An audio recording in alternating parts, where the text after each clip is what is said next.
3 ноябрь 25 жыл. Мен Құрманов Емберген. Бадыр облысы Ақсуғасын тұрғыны. Мен бүгін таяқ келдім. Сол Айжанның дүканның алдына. Қайыршылап.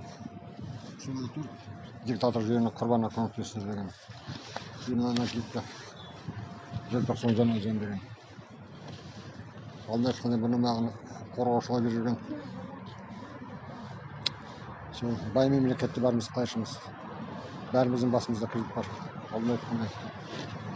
Әне мен кредит бере алмасын деп судья Ишанов жүргізуші куәлікке арест қойып тастады. Алдыңғы жылға машинаны тартып алды сосын. Қазір 2 жыл болады ноябрьда. Машина штрафстоянкада. Сол өткен жылы күзден бастап осы Ақсу халқының арқасында күн көріп жатырмын енді. Жұмысқа шыға алмайды. Акимат жекеменшік фирма кіргізген күзетке. Жай жақсы істеп жүрмін, бір күні барсам, сізге кінә жоқ дейді. 3 сотрудник келді, сіз шығасыз деп айтты дейді. Сіз оппозиция екенсіз дейді. Ұры билік қарсы шығып жүрсіз дейді.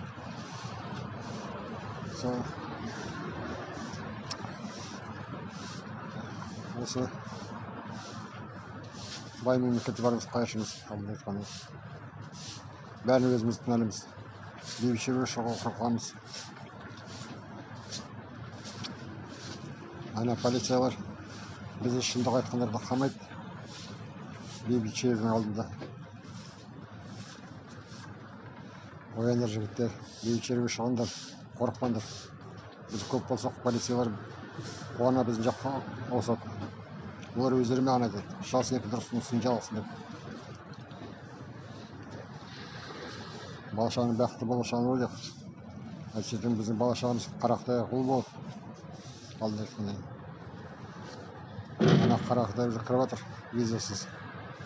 Ертең Назарбаев бір облыс аренда алды дейді. Сосын бір Қазақстан аренда алды дейді.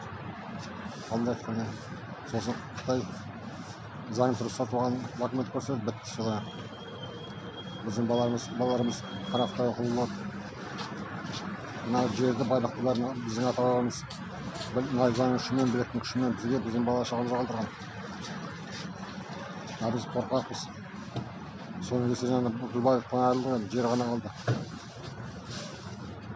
Бүкілбайлықты Назарбаев өзіне алып алды.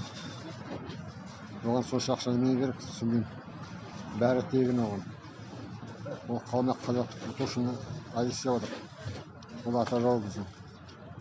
Ояндар жігіттер. Осы видеоға пікір жазыңдар, таратыңдар осы видеоны. Өтінемін. Ал ниетім уақытта қалды енді. Таратыңдар осы видеоны.